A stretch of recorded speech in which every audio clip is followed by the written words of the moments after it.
नमो हरिहंताणं नमो सिद्धाणं नमो आयर्याणं नमो वज्रायाणं नमो गुरवे सर्वसाहुणम्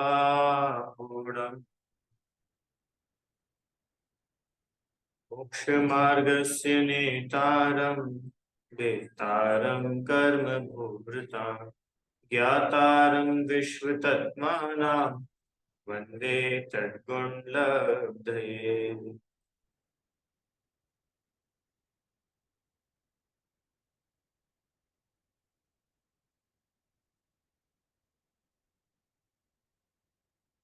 आठ कर्मों का स्वरूप हम लोग पढ़ रहे हैं, जिसमें कल तक हम लोगों ने मोहनी कर्म का स्वरूप समझा था।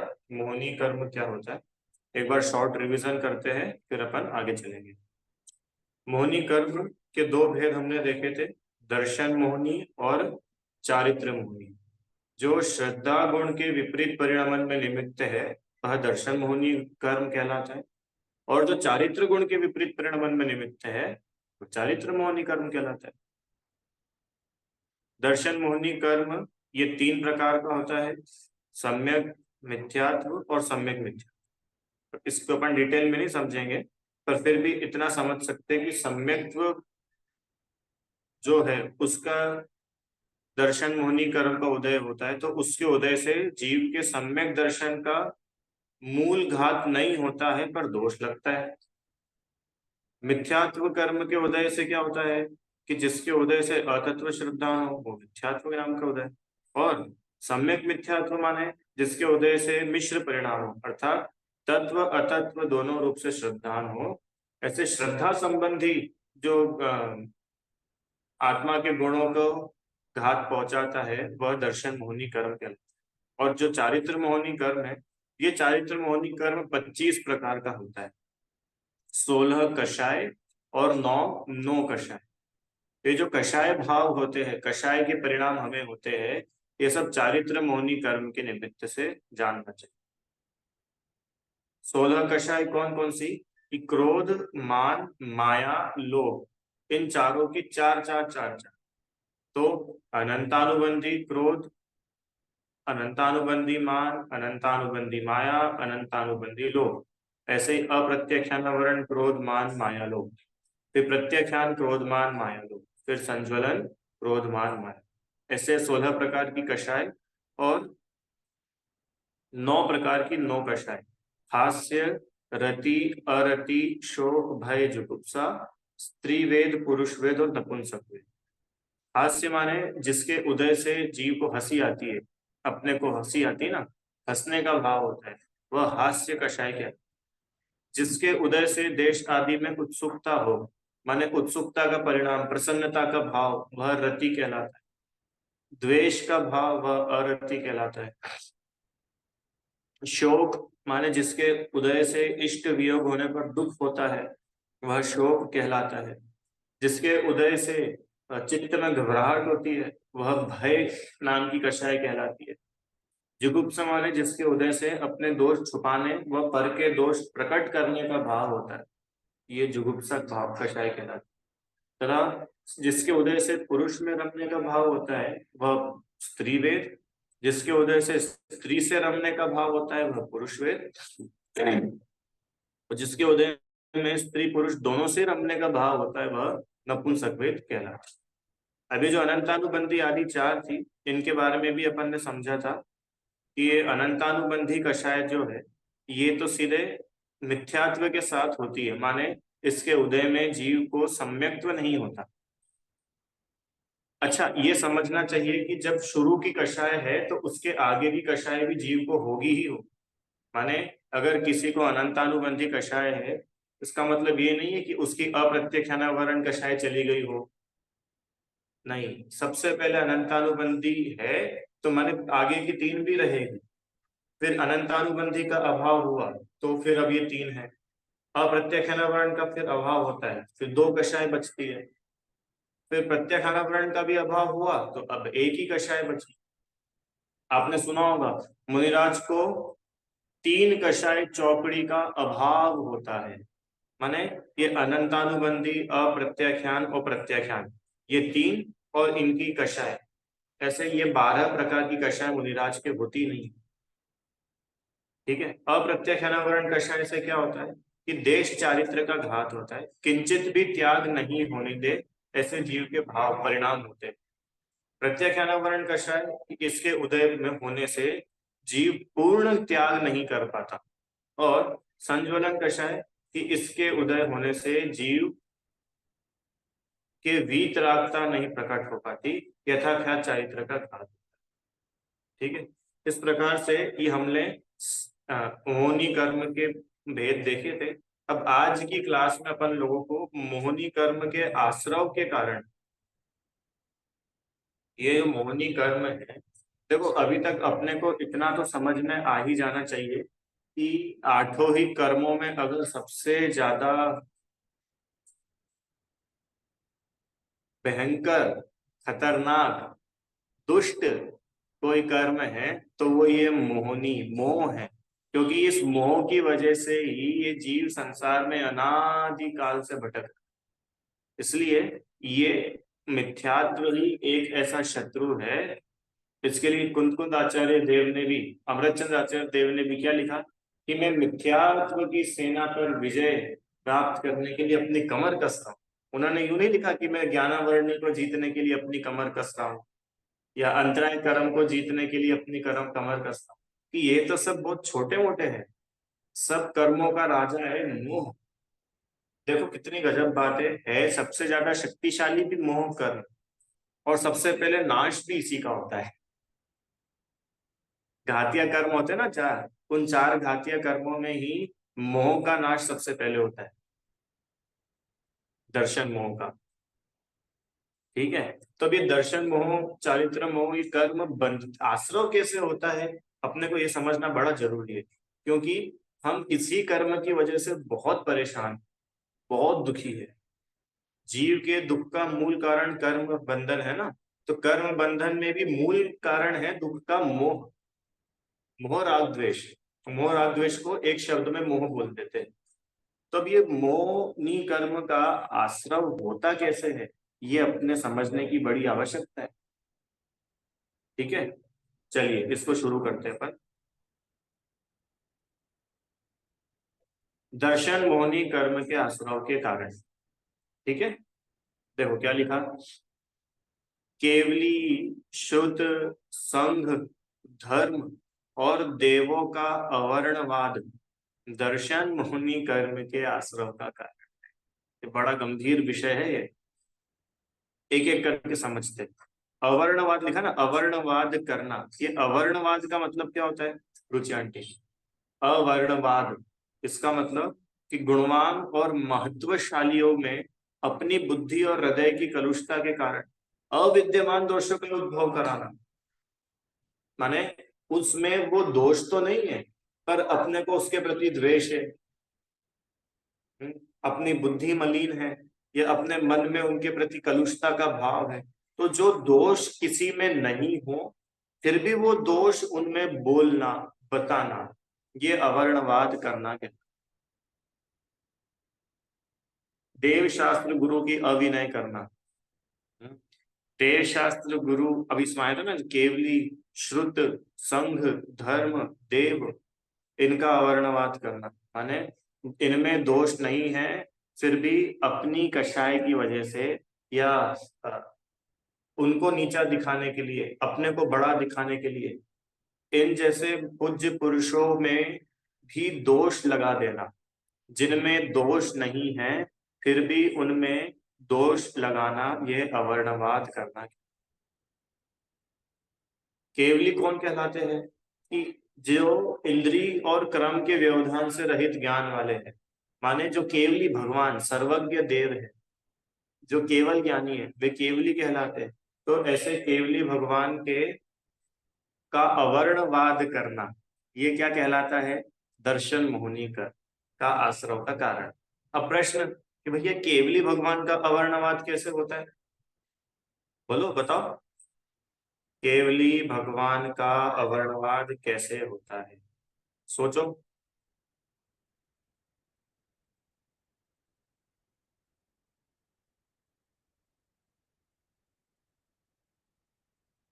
हम्म।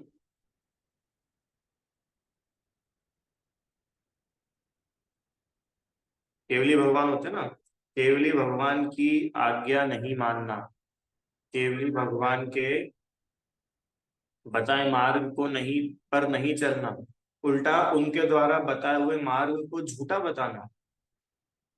किसने देखा स्वर्ग, किसने देखा नरक, कोई भगवान भगवान नहीं होता है। ये है केवली भगवान का अवर्ण मार्ग। समझ में आया क्या? केवली भगवान का अवर्णवाद कैसे होता है? केवली भगवान का स्वरूप ही नहीं समझना, और उनके स्वरूप में विपरीतता लगाना, उनके स्वरूप में दोष लगाना, ये केवली भगवान का अवर्ण है। केवली भगवान, कुल मिला के भगवान में ही श्रद्धा नहीं करना, ये भगवान का वर्ण। ऐसे ही हुआ केवली। अब केवली के बाद क्या लिखा है? श्रुत। श्रुत मतलब क्या होता है? श्रुत मतलब शास्त्र, जिनवाणी।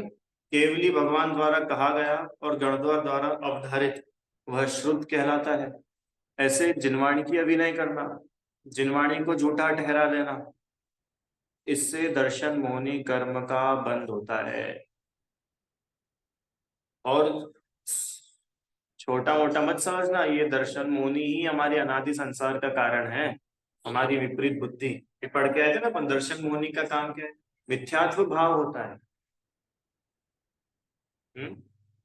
जिनवाणी की विनय नहीं करने से दर्शन मोहनी कर्म का आश्रय होता है। अब जिनवाणी की विनय हर उसमें समझना, अकेला जावाणी के ज्ञान थे और इसे ढोक देने के जिनवाणी की विनय नहीं है। जिनवाणी की बातों की श्रद्धा भी नहीं हो, ये भी जिनवाणी की अभिनय है। रुचि आंटी, ये बाहर बाहर की विनय तो है ही सही, कि उसको फाड़ना नहीं, उस पर थूक नहीं लगाना, उसको मोड़ना नहीं, अच्छे से रखना, ये तो है ही सही। वो तो बोल रहे हैं कि भाई जिनवाणी में जो लिखा है, वो जो श्रुत है, उस श्रुत की अविनय माने उस श्रुत की बात को नहीं मानना, जिनवाणी की श्रद्धा नहीं करना, यह अवर्णवाद है जिनवाणी। संघ, संघ से तो अपन सब समझते ही, संघ मतलब मुनिराजों का समूह। रत्नत्रय से युक्त जो हमारे दिगंबर मुनिराज है, उन मुनिराजों के समूह को संघ कहा जाता है। तो ऐसे मुनिराजों के ऊपर अवर्णवाद करना, मुनिराजों के ऊपर झूठे दोष लगाना। मुनिराजों के ऊपर झूठे दोष लगाते कि नहीं लगाते? याद है कोई प्रथमान योग से कहानी? नहीं याद है? सीता जी ने पूर्व भाव में मुनिराज के ऊपर झूठा दोष लगाया था, उसके फल में उन्हें रामचंद्र जी ने पुनः वन में भेज दिया था। याद है ना, जब सीता जी के गर्भ में लव कुश थे और रामचंद्र जी के सामने प्रसंग आया, क्या प्रसंग आया? कि एक धोबिन है, वो भी किसी पराये घर रह करके आई है, और वो जो धोबी है, वो धोबी आ, जो है, दोनों में लड़ाई हो रही है। क्या क्या लड़ाई हो रही है? कि तू पराये घर रह करके आई है, तो मैं तुझे घर में नहीं रखूंगा, तूने गलती की है। तो वो धोबिन बोलती है कि नहीं नहीं, वो सीता जी भी तो रावण के यहाँ इतने समय रह करके आई थी, जब रामचंद्र जी सीता जी को रख सकते हैं तो तुम मुझे भी रखो। अब पूरी समाज में ये बात फैल गई। अब बात आगे तक पहुंची। रामचंद्र जी उस समय राजा थे ना, राजा के पास बात आई। तो राजा ने पता लगाया कि भैया क्या प्रॉब्लम है, तो बोले भैया ऐसी ऐसी समस्या है। तो रामचंद्र जी ने क्या किया कि निरपराधी सीता को जंगल में छुड़वा दिया छल से। सीता को बोल करके नहीं छुड़वाया कि सीता तुम वहां पर रह करके आई थी, और अब तुम वहां पे जाओ वापस जंगल में। सीता को तो तीर्थ यात्रा के बहाने घर से विदा किया, और सेनापति को बोला कि वहीं जंगल में इन्हें छोड़ करके आ जाना है। तो क्यों हुआ सीता जी के साथ ऐसा? कि उन्होंने पूर्व भव में मुनिराजों के ऊपर दोषारोपण किया था, झूठा दोष लगाया था मुनिराज और आरिका के ऊपर। तो इनके ऊपर भी वो झूठा दोष लगा कि ये भी रावण के यहाँ रह करके आई थी, तो जरूर इनके शील में कोई दोष होगा, और इस वजह से उनको पुनः वन में जाना पड़ा। आप समझ रहे हो, सीता जी, रामचंद्र जी, ये लोग तो सब महापुरुष थे ना, तो उनके साथ में ऐसा हुआ, तो अपने अपने साथ थोड़ी होगा ऐसा। क्यों प्रीति आंटी, अपन लोग के साथ थोड़ी ना होगा। अपन तो पंचम काल के वीआईपी लोग हैं। कि चाहे वीआईपी हो, चाहे धनपति हो, चाहे करोड़पति हो, चाहे रोडपति हो, अगर आप केवली श्रुत संग आदि का अवर्णवाद करेंगे, मान के चलना दर्शन मोनि कर्म तीव्र अनुभाग के साथ बंधेगा। अनुभाग मतलब बताया था ना, अनुभाग मतलब वो बहुत इंटेंसिटी, बहुत ज्यादा गाढ़ा फल देने वाला होगा। सपने में भी देव शास्त्र गुरु के प्रति अपने मन में बुरे भाव नहीं आना चाहिए, खोटे भाव नहीं आना। तो क्या बोलना चाहते हो भैया, हम अंध भक्त बन जाए क्या? कि अंध भक्त बनने की बात नहीं कर रहे, बराबर भक्ति, सच्ची भक्ति तो तभी कहलाती है कि आप उनके यथावत परीक्षा करके उनके ऊपर आपका समर्पण है, वो सच्ची भक्ति है। अंध भक्ति की बात नहीं कर रहे। अरे कोई दोष है तो दोष को दोष रूप से स्वीकार भी करेंगे, पर जब दोष है ही नहीं, फिर भी हम झूठे दोष लगाए जा रहे हैं। होता है ना कि भाई हमको तो बस इन्हीं महाराज जी का संघ अच्छा लगता है, वो महाराज जी का संघ हमको अच्छा नहीं लगता, तो अन्य मुनिराज हो तो उन पे झूठे दोष लगाएगा। ये सब दर्शन मोहनी के आश्रय तक।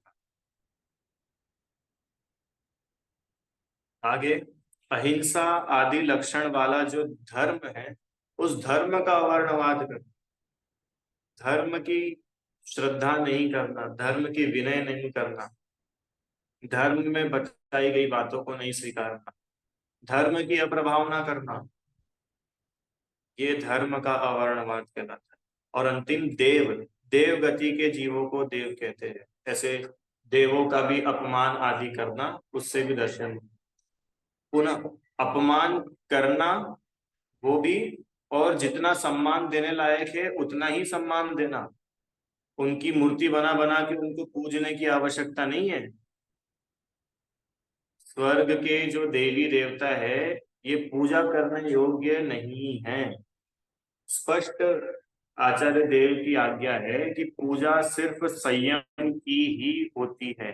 जिस व्यक्ति के पास में संयम नहीं है, वो व्यक्ति भले ही सम्यक दृष्टि भी क्यों ना हो, उसकी पूजा नहीं होती। आपने कभी किसी सम्यक दृष्टि गृहस्थ की पूजा होते हुए देखी है? नहीं होती। पूजा तो मात्र संयमी की होती है।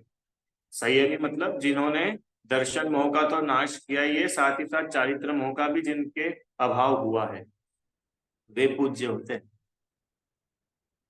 और यहाँ तो ऐसे देवी देवताओं की पूजा में लगे रहते हैं जो, जिनके तो अभी सम्यक्त्व का भी ठिकाना नहीं है। बात की बात तो छोड़ो, पहली बात। दूसरी बात कि अगर टोडरमल जी ने लिखा है इसमें कि अगर तुम यही बोलते हो कि भैया वो देव तो सम्यक दृष्टि है, तो उनकी सम्मान विनय पूजा कर लेंगे, क्या दिक्कत है? तो बोले कि अगर आपको ऐसे ही करना हो ना, तो सौधर्मेंद्र की पूजा करो, सौधर्मेंद्र की मंदिर बनाओ, सौधर्मेंद्र की मूर्ति बनाओ और उसकी करो पूजा, क्योंकि सौधर्मेंद्र तो उनसे भी बड़ा है, शायद सम्यक दृष्टि जीव है, उसकी करो तुम, उसकी तो नहीं करते हो। इसका मतलब लौकिक फलों की वांछा से स्वर्ग के देवी देवता आदि की पूजा करना, ये के देव अवर्णवाद है। इससे तीव्र दर्शन मोहनी कर्म बनता है। चाहे वो देवी देवता कोई भी हो, चाहे क्षेत्रपाल हो, चाहे धर्मेंद्र हो, चाहे पद्मावती हो, ये पूजनीय नहीं है। हाँ, इन्होंने भगवान पर आए हुए, पार्श्वनाथ मुनिराज पर आए हुए उपसर्ग को दूर किया था, तो उस उपसर्ग को दूर करने के जितना वो थैंक यू के पात्र है, उतनी उनकी विनय है, उतना उनका सम्मान है। पर हम उनकी मूर्तियां बना बना के उनकी पूजा करने लग जाए, ये योग्य नहीं है। ठीक है, समझना भैया, आप लोग गंभीरता से इसके ऊपर विचार करना। ये ना दर्शन मोहनी के आश्रव का कारण है। ये मिथ्यात्व का आश्रय होता है, इससे मिथ्यात्व अपना और गाढ़ा होता है। देवों का स्वरूप ही नहीं समझते। अरे ये देवगति के देव तो पता है मनुष्यों से छोटे होते हैं। आप लोगों ने पंचकल्याणक वगैरह में देखा होगा, देव मनुष्य बनने के लिए तरसता है, एक भी मनुष्य देव बनने के लिए नहीं तरसता है। क्यों? क्योंकि मनुष्य संयम धारण कर सकते हैं, देव संयम धारण नहीं कर सकते। रुचि आंटी, देवों के मात्र एक अनंतानुबंधी कषाय का ही अभाव हो सकता है अगर होगा तो, और मनुष्य के तो तीनों चारों ही कषाय का अभाव हो सकता है। बहुत अंतर है मनुष्य और देवों में। खाली बाहर बाहर से कि भैया देवों का शरीर इतना सुंदर होता है, देवों के पास इतनी रिद्धियां होती है, इतनी शक्तियां होती है, इतनी बड़ी आयु होती है, कि वो सब के होने से उनकी हम पूजा करने लग जाए, ये तो योग्य नहीं है। समझ में आया? तो इस प्रकार से ये दर्शन मोहनी के आश्रव के कुछ कारण यहाँ पे उन्होंने बताए। दूसरा, चारित्र मोहनी कर्म। चारित्र मोहनी कर्म मतलब कि जिनसे कषाय भाव होता है। चारित्र मोहनी के उदय से होने वाले तीव्र परिणाम चारित्र मोहनी के आश्रव का कारण है। माने चारित्र मोहनी के आश्रव का कारण ही कषाय है। मतलब हमको चारित्र मोहनी कर्म की वजह से कषाय का भाव हो, और तीव्र कषाय के भाव में उलझ के रह जाना, वो पुनः चारित्र मोहनी कर्म बन जाता है। अरे समझ में आया क्या आपको? जैसे क्रोध आया तो क्रोध, कषाय, मान, लोभ, माया, इसमें समता नहीं रख करके तीव्र कषाय रूप परिणमन करना, ये पुनः चारित्र मोहनी के आश्रव का कारण है। देखो क्या क्या लिखा है, स्वयं कषाय करना, दूसरों में कषाय उत्पन्न कराना, एक तो खुद कषाय से चारों समझते जाना, हाँ, क्रोध, मान, माया, लोभ, खुद भी कषाय करना, ये चारित्र मोहनी का आश्रव होता है। और दूसरों को कषाय कराना, दूसरों को कैसे कषाय कराई जाती है?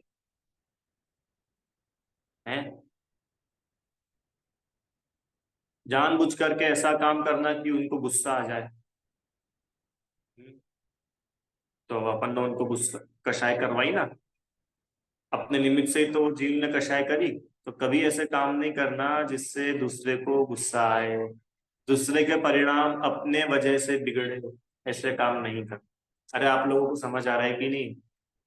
कभी ऐसा काम नहीं करना अपने को। इतना सावधान रहना चाहिए कि अपने निमित्त से एक चींटी तक को कषाय पैदा ना हो। समझ में आया? देखो, ये मनुष्य पर्याय बहुत दुर्लभ है, ये अपन बहुत बार पहले भी पढ़ चुके, और आप लोगों को सब जानकारी भी है। बोधि दुर्लभ भावना वगैरह में अपन ने पढ़ाई थी। ये मनुष्य पर्याय वास्तव में कितनी दुर्लभ है। तो इस दुर्लभ मनुष्य पर्याय में ना हम स्वयं टाइम पास करें, ना दूसरों का टाइम पास करें, दोनों बातें समझ में आएंगे ना। अरे हमारी जितनी दुर्लभ है, ऐसे दूसरों की भी तो है ना। चारित्रवंतों के चारित्र में दूषण लगाना, उनकी निंदा करना, ये चारित्र में होने के आश्रव का। संक्लेश पैदा करने वाले वेश और व्रत धारण करना। ओहो, बताओ, ये जीव को तो लगता है कि इसने ऐसे व्रत धारण करे तो शायद इसके कर्मों की निर्जरा हो रही होगी, पर वो बोल रहे हैं कि अगर व्रत धारण करके आप में संक्लेश पैदा हो रहा है, संक्लेश मतलब समझ रहे हो? रीतांटी, संक्लेश क्या होता है? कि हम और दुखी हो रहे हैं, हम और परेशान हो रहे हैं। इससे कर्मों की निर्जरा नहीं होती है, चारित्र मोहनी कर्म का आश्रव होता है।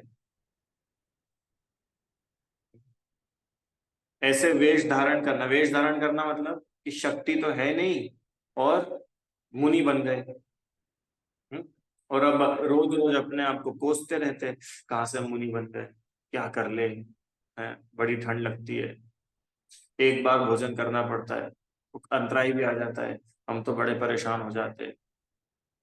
ये आपने जो वेश धारण किया, उसके बाद तो अपने को और संक्लिष्टता बढ़ी।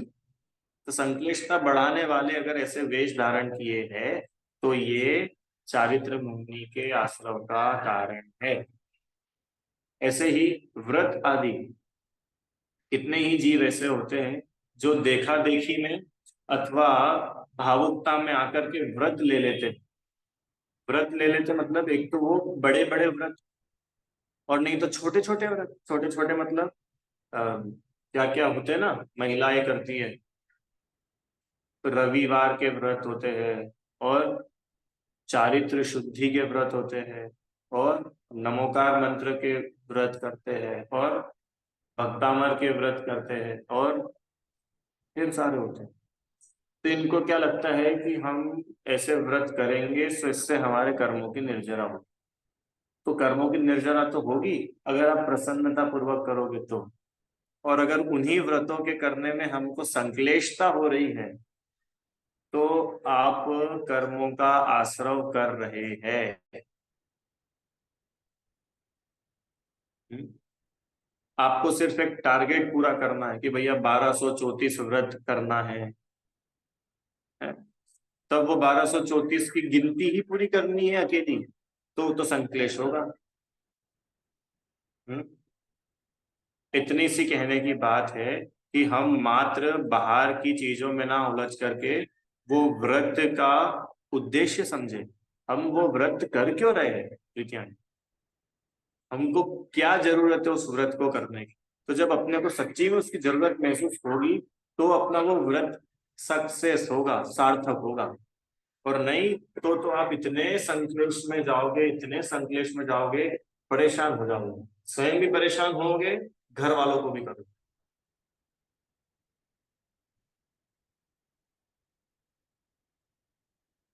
और दूसरों को तो मत देखना, अपना अपना ही देखना कभी। किसी व्यक्ति ने व्रत ले लिया क्या कि हम रसी करेंगे। रसी करेंगे मतलब रविवार के दिन नमक नहीं खाएंगे, सोमवार के दिन हरी हरी नहीं खाएंगे, मंगलवार के दिन मीठा नहीं खाएंगे, और क्या आता है फिर, बुधवार के दिन घी नहीं खाएंगे। अच्छा, और गुरुवार के दिन दूध। हाँ, और शुक्रवार के दिन दही। अच्छा हाँ, तो हो गए ना छह, और फिर रविवार को नमक। तो ऐसे हम अलग अलग दिन अलग अलग चीजों का त्याग करेंगे, बहुत अच्छी बात है। पर अब संक्लेश मत करो। अगर किसी ने भूल से, अपनी बहू ने, बेटी ने, अथवा किसी ने भी अब सब्जी में नमक डाल दिया है, तो अब उस पे भड़को मत। अरे आपको समझ आ रहा है कि नहीं आ रहा है? दाल में अगर घी का बघार लगा दिया है तो अब आप भड़को मत। इतनी क्षमता रखो कि फिर उस दिन हम उपवास करेंगे, तो आप व्रत करो। और अगर आप ही के व्रत आप में संक्लेशता पैदा करा रहे हैं तो फिर वो अभी अपने को समझने की जरूरत है प्रीतिया। सही सही बताना। हम ये, आप व्रत वगैरह को अपन धर्म बोलते हैं, तो धर्म सुखी होने के लिए होता है कि दुखी होने के लिए? बिल्कुल सरल सी बात है, सुखी होने के लिए। तो हमारे जितने भी व्रत, नियम, संयम, उपवास, स्वाध्याय, देव दर्शन, पूजा, जिस जिसको भी आप धर्म बोलते हो, उनसे अपने को सुखी होना चाहिए कि दुखी होना चाहिए? बोलो, सुखी होना चाहिए ना। और अगर वो अपने सुख का निमित्त ना बन के संक्लेशता के निमित्त बन रहे हैं, इसका मतलब अपन गलत कर रहे हैं, अपने को सुधार की जरूरत है। समझ में आया? तो ऐसे संक्लेश पैदा करने वाले व्रत धारण करने से चारित्र मुनि का आश्रव होता है। तो क्या भैया हम व्रत नहीं धारण करें? ये व्रत तो धारण करो, पर संक्लेश मत करो, आनंदित रहो, प्रसन्न रहो। कभी ऐसे नियम नहीं देना जिन नियमों को लेकर के हमें माथे पर भार लगे कि हे भगवान कौन से मुहूर्त में ले लिया, अब तो बस निभाना पड़ रहा है, इसको निभा रहे हैं। कभी नहीं। ठीक है, आगे। शीलवंतों को शील पालन करने से चलायमान करना। कोई शीलवान स्त्री हो अथवा शीलवान पुरुष हो, उसके शील में दोष लगाना या फिर उसके शील पालन करने में उसको चलायमान करना। उदाहरण, सेठ सुदर्शन की कथा आप लोगों ने सुनी है। सेठ सुदर्शन शील धारी थे, शील व्रत का पालन करते थे। और वो जो रानी थी, क्या नाम थी रानी का? अभया रानी। वो अभया रानी उनके शील पे दोष लगाने के लिए, शील से चलायमान करने के लिए कितना कितना करती रही। तो अकेला ये शील में ही नहीं समझना, इसके अलावा भी किसी भी व्यक्ति ने व्रत लिए हो, किसी भी व्यक्ति ने कुछ भी नियम लिया हो, कुछ भी संयम लिया हो, अरे उसने रात्रि भोजन का ही त्याग किया हो, तो उसका नियम पल सके ऐसी कोशिश करना। हमारे निमित्त से कहीं उसका नियम ना टूट जाए, उसको उसका नियम पूरा करने में समस्याएं ना आए, ये अपना कर्तव्य है। अगर हमारे घर में किसी ने, कितने बच्चे ऐसे मिलते हैं मेरे को, मैं पाठशाला वगैरह में पढ़ाने या शिविरों में पढ़ाने जाते ना, बच्चे बोलते कि भैया आपने हमको बताया कि आलू में इतने सारे जीव होते हैं, हम तो आलू छोड़ना चाहते हैं पर हमारी मम्मी नहीं छोड़ने देती। कितने बच्चे मिल करके बोलते हैं ऐसा। अब ये उनकी मम्मियां समझ ले कि वो कैसा चारित्र मोनि कर्म का आश्रय करती है। कोई व्यक्ति नियम संयम आदि लेना चाहता हो और उसके संयम आदि में अनुमोदना तो ना करे और उसमें और बाधा बन करके खड़े हो जाए सामने, ये महापाप है, महापाप। अरे अपन खुद नहीं कर पा रहे, कम से कम जिसने हिम्मत करी करने की उसकी अनुमोदना तो करो। अरे समझ में आ रहा है कि नहीं आप लोगों को? कभी किसी भी जीव के साथ में ऐसा खोटा काम नहीं करना। अव्वल तो यही है कि हम स्वयं व्रत धारण करें। अच्छा अगर अपन नहीं कर पा रहे, अपनी कमजोरी है, अपनी उतनी शक्ति नहीं है अथवा उतना वैराग्य नहीं है, तो जिसने धारण किया उसकी अनुमोदना करनी चाहिए। उसका नियम कैसे भी करके अच्छे से फॉलो होता रहे, ये अपने को देखना चाहिए। जैसे मान के चलो किसी के कुएं के पानी का नियम है, ठीक है, और हमने बोरिंग का पानी पिला दिया उनको, कुएं का बोल के नहीं नहीं P low P low P low, हाँ हमारा तो छना हुआ है, हाँ हमारा तो मर्यादा का है। उसने तो पी लिया आप पे विश्वास करके, उसको तो पाप नहीं लगा और आपको लगा पाप। समझ में आया कि नहीं आया? किसी के व्रतों में दोष लगाना, ये लिखा ना, चारित्र में दूषण लगाना, किसी ने कोई चारित्र आदि धारण किया और उसके नियम तोड़वा, जानबूझ करके बच्चों को केला केला बोल करके आलू खिला देते, नहीं नहीं ये तो बेटा रात में खा सकते, ये तो बेटा रात में खा सकते हो, खिला दी। इनकी मम्मी थोड़ी सी अलग क्या हुई और इन्होंने बच्चों को पकड़ा और खिला दी चॉकलेट। ये सब चारित्र मोहनी के आश्रम के कारण है। आप लोग को समझ में आ रहा है कि नहीं आ रहा है? ऐसा होता है कि नहीं होता है ये बताओ? नहीं होता? बहुत होता है।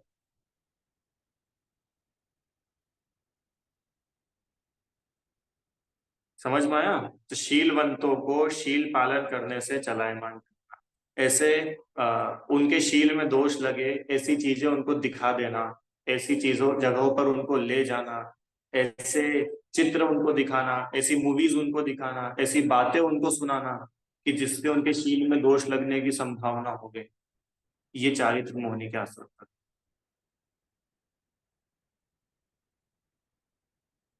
अगला, शील व्रतों की निंदा करना। अभी शील व्रत क्या होता है? शील व्रत क्या होता है? सामायिक, प्रोषदोपवास, अतिथि संविभाग, भोगोपभोग परिमाण, है ना, ये चार होते हैं। नहीं मालूम थे? कोई बात नहीं, ये अपन पढ़ेंगे। मैंने ऐसा सोचा है कि ये विषय पूरा करने के बाद अपन लोग 6 डाला पढ़ेंगे शुरू से, तो उसमें बहुत सारा विषय जो आने का सम है वो आएगा। शील व्रत मतलब कुल मिलाकर के, हाँ, 3 गुण व्रत और 4 शिक्षा व्रत।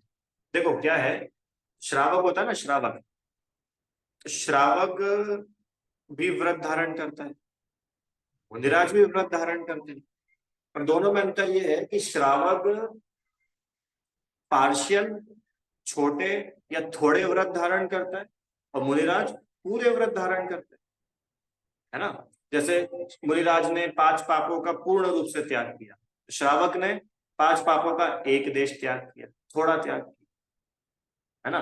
तो ऐसे श्रावक के 12 व्रत होते हैं। कितने व्रत होते हैं? 12। कौन कौन से? कि 5 पापों का स्थूल त्याग, तो ये होते 5 अणुव्रत। जैसे मुनिराज के 5 महाव्रत होते हैं ना, ऐसे श्रावक के होते 5 अणुव्रत। 5 अणुव्रत और 7 शील व्रत। ऐसे 7 और 5 12। अबे 7 शील व्रत क्या होते हैं? 7 शील व्रत होते हैं 3 गुण व्रत और 4 शिक्षा व्रत। अभी गुण व्रत शिक्षा व्रत क्या है, इसकी डिटेलिंग नहीं करेंगे विशेष, पर फिर भी इतना समझना मोटे मोटे रूप में कि किसी जीव ने व्रत आदि लिए हो तो उसकी निंदा करना, उसकी हंसी उड़ाना। आ गए बड़े संयमी, आ गए बाबा, आ गए महाराज जी, आ गए महाराज जी, आ गए। कितने लोग करते हैं ऐसा है? कोई महिला अगर अपने परिवार में धर्मात्मा हो, अथवा स्वाध्याय करती हो, अथवा रात्रि भोजन ना स्वयं करती हो ना अपने बच्चों को कराती हो, और वो महिला अगर कहीं परिवार की किसी गेट टुगेदर में, किसी प्रोग्राम में चली जाए, तो जैसे ही वो आए तो सब लोग क्या बोले, अरे माता जी आ गई, माता जी आ गई, माता जी, माता जी को जगह दो, माता जी। ये जो अपनी हरकतें हैं, अपने को ऐसा लगता है कि अपन कोई बहुत अच्छा काम कर रहे हैं। ये अच्छा काम नहीं है, ये मूर्खता के काम है। इससे चारित्र मोनि कर्म का तीव्र आश्रव होता है। ऐसा आश्रव होता है, ऐसा आश्रव होता है कि अब तुम भविष्य में तड़पते रह जाओगे और संयम धारण नहीं कर पाओगे। अभी तो तुमको बहुत सहजता में जैन धर्म मिल गया है ना, तुमको इसकी महिमा नहीं। ऐसे ऐसे जगह पर जन्म लोगे जहां पर ये सुनने तक नहीं मिलेगा कि इसमें जीव होते हैं और ये जीव मर जाते। भूल करके भी किसी की निंदा नहीं करना, कभी नहीं करना। कि भैया वो तो बहुत उल्टे सीधे तरीके से व्रत पालते हैं। तो भी भाई अपने को निंदा करने का अधिकार किसी ने नहीं दिया। हाँ, अगर आप उसको समझा सकते हो तो शांति से समझा देना चाहिए, और नहीं तो मौन रहो। अपन स्वयं समझ जाओ। अपने पास बहुत सारा होमवर्क है रुचि आंटी, अपना स्कूल का होमवर्क पूरा नहीं हुआ हो तो क्या अपन दूसरे बच्चों की कॉपियां भरते हैं कि पहले खुद की भरते हैं? आप लोग क्या करते थे अपने अपने स्कूलों में? आप लोग को मिलता था होमवर्क? अच्छा, क्या करते थे आप लोग? कि नहीं, अब अपना होमवर्क तो जाने दो भाड़ में, वो दूसरे बच्चों का होमवर्क कर लेते हैं, ऐसा करते थे क्या? नहीं। तो भैया यहाँ तो अपना ही होमवर्क नहीं हुआ है, तो दूसरों का दोष ढूंढना और दूसरों को गाइडेंस देने से पहले दया करो पहले अपने पर। कि अपना मनुष्य भाव बड़ा छोटा सा है, बड़ा दुर्लभ है। अभी पैर फिसलेगा ना, ये इधर चोट लगी ना, सबका सब गायब हो जाएगा, कुछ भी नहीं बचेगा। इसके लिए इन सब व्यर्थ की बातों में अपना समय बिल्कुल भी नहीं वेस्ट करना है, बिल्कुल भी नहीं। धर्मी धर्मात्माओं की कभी हंसी नहीं उड़ाना, कभी निंदा नहीं करना। ठीक है, बहुत है इस विषय पे तो बोलने के लिए। आप लोग सब समझना और अपने हिसाब से उसको। चलो और देखते हैं। हास्य कर्म क्या, अभी 9 कक्षाएं चालू हुई, अभी तक तो मोटे मोटे रूप से बताया। अब इंडिविजुअल इंडिविजुअल जैसे हास्य कर्म है, अब हास्य कर्म का असर क्या होता है ये आगे देखो। सच्चे धर्म की हंसी उड़ाना, दीन मनुष्यों की दिल लगी उड़ाना। दीन मनुष्य मतलब दया के पात्र है, गरीब है, भूखे है, उनकी हंसी उड़ाना है। कोई कोई रहता है ना, कोई तोतला करके बोलता है, किसी का शरीर खराब होता है, कोई काला होता है, उसको देख देख के उसकी हंसी उड़ाता है। ये कर्मों का आश्रम होता है, इससे बहुत। राग बढ़ाने वाले हंसी मजाक करना, गंदे हंसी मजाक करना है? खराब बातें करना, जैसे बोलते हैं ना डबल मीनिंग बातें करना, ये सब ये हास्य कर्म के आश्रम के कारण है।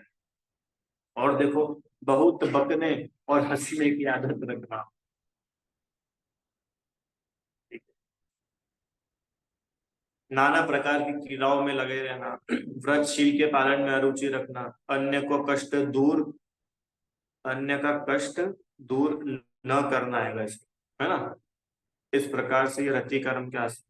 दूसरों में अरति उत्पन्न हो, रति का विनाश हो, ऐसी प्रवृत्ति करना। दो लोगों में झगड़े करा देना, दो लोगों में अच्छा प्रेम था और क्या करा, उनके बीच में आग लगा दी। दूसरों की कीर्ति नष्ट करना, झूठी खबरें, उसके अफवाहें उड़ाना दूसरों के बारे में, पापी जीवों की संगति करना, स्वयं स्वयं को शोक होने पर दुखी होकर चिंता करना, दूसरों को दुख उत्पन्न करा। ओहो, कितने लोग तो ऐसे होते हैं कि खुद तो दुखी हो रहे हैं, किसी के घर में कोई व्यक्ति शांत हो जाए और घर का कोई मेंबर दुखी नहीं हो रहा है, दुखी नहीं हो रहा है मतलब प्रसन्न हो रहा हो ऐसा नहीं है, पर उसको दुख भी नहीं है, मतलब दुख मतलब दुखी है पर वो रो नहीं रहा है। जरूरी है कि हर व्यक्ति रोए और 24 घंटे रोए? वो नहीं रो रहा है, तो भी उसकी बातें कर करके, जो चले गया उसकी याद दिला दिला करके उसको रुलाना, उसको दुख उत्पन्न कराना, ये सब शोक कर्म के आश्रम का कारण है। अरे वहां उसका दुख बांटने गए थे कि उसका दुख बढ़ाने गए थे? आजकल तो वैसे शोक सभाओं में लोगों को दुख दिखता ही नहीं है। मैं अभी तक तो कहीं नहीं जाता था, अभी अभी कहीं कहीं गया तो मुझे लगा कि पता नहीं यहाँ पे क्यों जाते थे। वहां जाते तो इसलिए है कि भाई किसी घर वालों को कोई उनके फैमिली मेंबर के जाने का दुख हो तो अपन थोड़ी सांत्वना देंगे, थोड़ा उनसे मिलेंगे। तो पता चला घर वाले ही पैर फैला करके मोबाइल चला रहे थे। कब कि जिस दिन सुबह जला करके आए थे उसी दिन रात में। अब उनको कोई दुख ही नहीं है कि शोक सभा। दूसरा, दूसरों को शोक में देखकर आनंद मानना, दूसरे दुखी हो, दूसरे परेशान हो और उनको परेशानी दूर तो नहीं करना, उल्टा उनकी परेशानी देख देख के खुद खुश होना, अच्छा हो इनके साथ, ऐसा ही होना चाहिए। इनको तो फंस जाए तो बढ़िया। स्वयं भय रूप परिणाम रखना, दूसरों को डराना, निर्दयता के परिणाम करके दूसरों को दुख देना, ये सब भय कर्म के आश्रम के। ब्रह्म ब्राह्मण आदि के कुल की क्रिया आचार के प्रति ग्लानि का परिणाम रखना, दूसरों का अपमान आदि करना, असत्य बोलने की आदत, दूसरों को छिद्र ढूंढना, दूसरों के छिद्र ढूंढना मतलब उनकी कमियां निकालना, कमियां ढूंढना, कि इसकी ये बात पकड़ लेता हूँ, समय आने पर इसको मजा चखवाऊंगा। होता है ना, कोई कोई लोग किसी की सीक्रेट गुप्त बातें, अब उसको फिर ब्लैकमेल करते हैं, ईर्ष्या करते हैं, झूठ बोलते रहते हैं, खूब मायाचारी करते हैं, पर स्त्री सेवन करते हैं, ये सब स्त्री वेद के आश्रम का कार्य। कुटिलता का अभाव, विषयों में उत्सुकता, स्त्री में संतोष, स्व स्त्री के संबंध में अल्पराग, ईर्ष्या का अभाव, श्रृंगार गंध आदि में अनादर करा, पुरुष वेद का आश्रम। और इस प्रकार ये नपुंसक वेद के कुछ कारण होते हैं। अब तत्वार्थ सूत्र जी, ये जो पुस्तक है चार्ट और टेबल वाली, इसमें भी कुछ पॉइंट्स दिए हैं। ये मैं सिर्फ अभी पढ़ूंगा जिससे आप लोगों के ख्याल में आ जाए, इसको अपन समझेंगे नहीं क्योंकि सरल सरल है, सिर्फ पढ़ लेते हैं इनको, ठीक है। चारित्र मोह के आश्रयों के विशेष कारण और कारण और बताएं। जगत का उपकार करने में समर्थ ऐसे शील व्रतों की निंदा, आत्मज्ञानी तपस्वियों की निंदा, धर्म का विध्वंस करना, धर्म के साधन में अंतराय करना, शीलवंतों को शील पालन करने से चलायमान, देशव्रती महाव्रती जीवों के व्रतों से चलायमान करना, मध्य मास मधु के त्यागियों के चित्त में भ्रम उत्पन्न कराना। हम्म?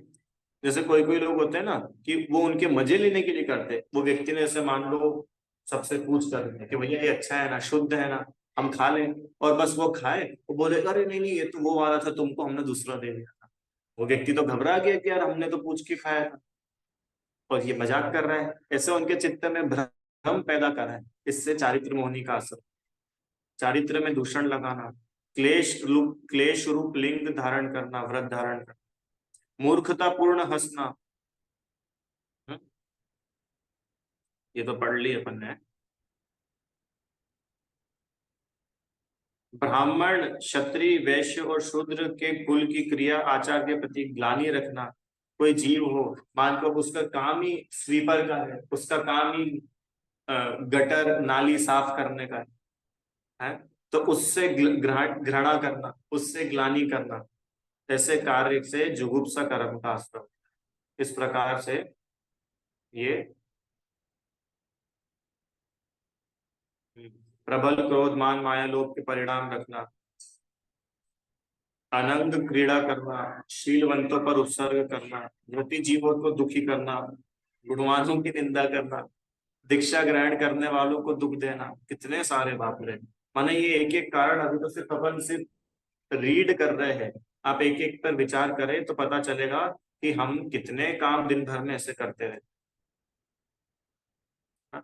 इसके लिए अपन लोगों के जीवन से ये सारे पाप भाव दूर हो और अपन सज्जन बने, सज्जनों की संगति करें, और ये मोहनी कर्म से मुक्त हो गए, ऐसी अपने को बात समझनी चाहिए।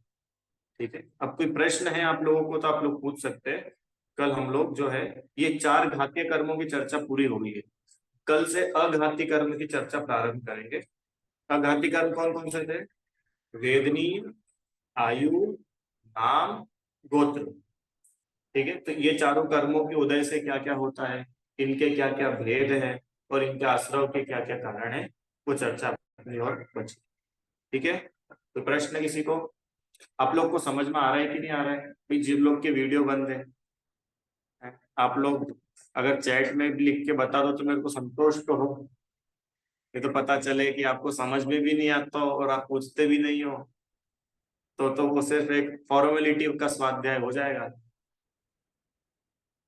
देखो, फॉर्मेलिटी के स्वाध्याय से बचना चाहिए। ये स्वाध्याय ये दिन भर में से 40-45 मिनट संदीप भैया अपन अपने लिए निकालते हैं, और वो समय भी खाली अपन फॉर्मेलिटी में निकाल दे कि चलो ठीक है अब चिन्हवाणी चल रही है, पढ़ लो, सुना रहे हैं सुन लो, तो कोई ज्यादा विशेष लाभ नहीं होगा। रुचियाँ, अरे अपन लोग तो यहाँ पे सुनते ही है इसलिए कि कुछ प्रश्न हो तो तत्काल अपन पूछ लो। है? ये सुविधा बाद में सुनने वालों को थोड़ी ना मिलती है। इसके लिए आपको कोई प्रश्न हो, कोई विषय समझ में नहीं आता हो, कहीं कुछ कमी लगती हो, तो आप लोग तत्काल बताया करो, जिससे अपन लोग इसको और व्यवस्थित रूप से कर सके। ठीक है, चलो जिनवाणी स्तुति। हे जिनवाणी भारती तो ही जपू दिन रैन, जो तेरी शरणागत है सो पावे सुख चैन। जा वाणी के ज्ञान से सूझे लोकालो, सो वाणी मस्तक मनो सदा देत हूँ दो।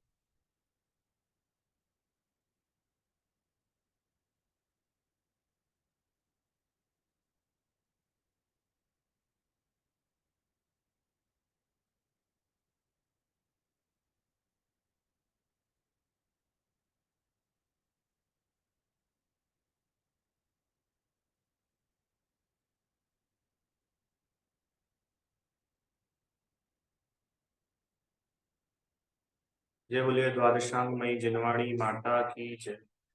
महान जय। जय जय।